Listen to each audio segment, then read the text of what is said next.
جو چند گھڑیوں کا بیان ہے یہ عظمت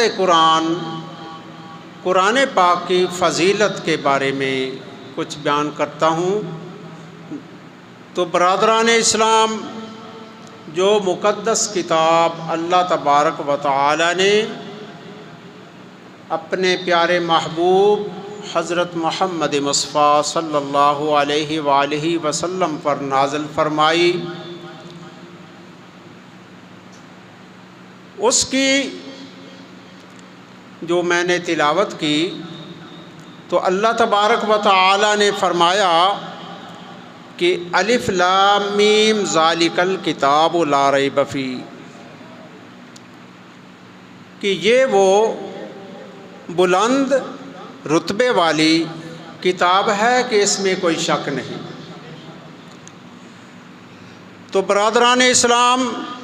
اس عظیم کتاب پر شک کیسے ہو سکتا ہے کہ جس کو بھیجنے والا تمام عالم کا رب ہو اور جس کو لانے والا حضرت جبریل علیہ السلام امین ہو اور جس محبوب پر نازل ہوئی ہو وہ رحمت للعالمین ہو، تو بھیجنے والا بھی نور، لانے والا بھی نور، اور جس پر نازل ہوئی وہ بھی نور، تو پھر یہ کتاب کیوں نہ نوراً علی نور ہو۔ تو برادران اسلام، یہ وہ کتاب ہے، اللہ تبارک و تعالی نے فرمایا کہ اس میں کوئی شک نہیں۔ تو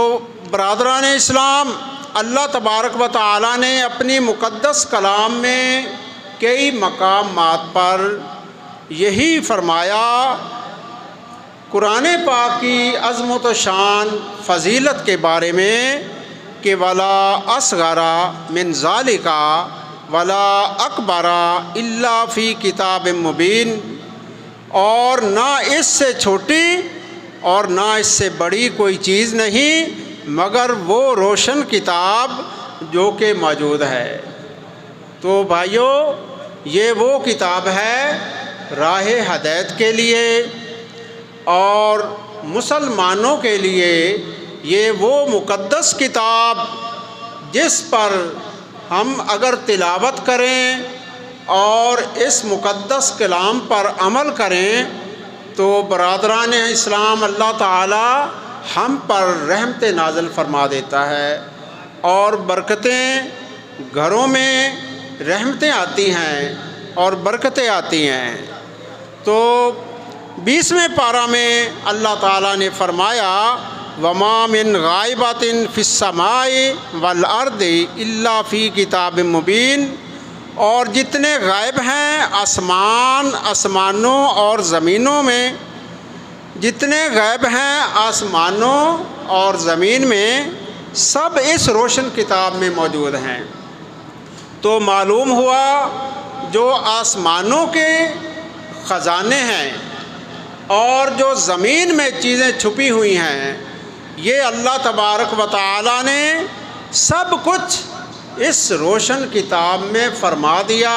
اور اپنے پیارے محبوب پر نازل فرما دی کہ اے میرے پیارے محبوب، یہ کتاب روشن کتاب ہے، اس میں آسمانوں کے جو نسخے موجود ہیں اور زمینوں کے نسخے موجود ہیں، تو اے میرے محبوب اپنی امت کو پڑھ کے سناؤ تاکہ وہ راہ ہدایت پہ آئیں اور کامل اکمل ہوں اور اس روشن کتاب پر عمل کر کے وہ بہت بڑا مقام حاصل کریں۔ تو میرے بھائیوں، اللہ تبارک و تعالی جل شانہ وعز برہانہ نے جب سابقہ انبیاء کرام علیہ الصلاۃ والتسلیم پر کتابیں نازل فرمائیں، تو اگر مقدس کلام جو بھی انبیاء کرام پر نازل ہوتی تھی وہ بیک وقت مکمل کتاب نازل ہوتی تھی اور مکمل کتاب نازل ہوتی تھی، اور اس کا حافظ صرف اہل کتاب ہوتا تھا جس پر یہ کتاب نازل ہوئی۔ وہ اہل کتاب ہی اس کو حافظ ہوتے تھے، اس کو پڑھنے والے وہ سناتے تھے اپنی قوم کو کہ اے میری قوم، یہ اللہ تعالیٰ نے کتاب نازل فرمائی ہے راہ ہدایت کے لیے۔ تو جب حضور صلی اللہ علیہ وآلہ وسلم پر جب مقدس کلام نازل ہوئی تو اللہ تبارک و تعالیٰ نے فرمایا کہ اے میرے محبوب، یہ مقدس کلام جو کہ نازل ہوئی آپ پر، تو یہ بیک وقت نازل نہیں ہوئی۔ اگر سرکار دو عالم صلی اللہ علیہ وآلہ وسلم مکہ المکرمہ میں ہیں تو قرآن پاک مکہ المکرمہ میں نازل ہوا، اگر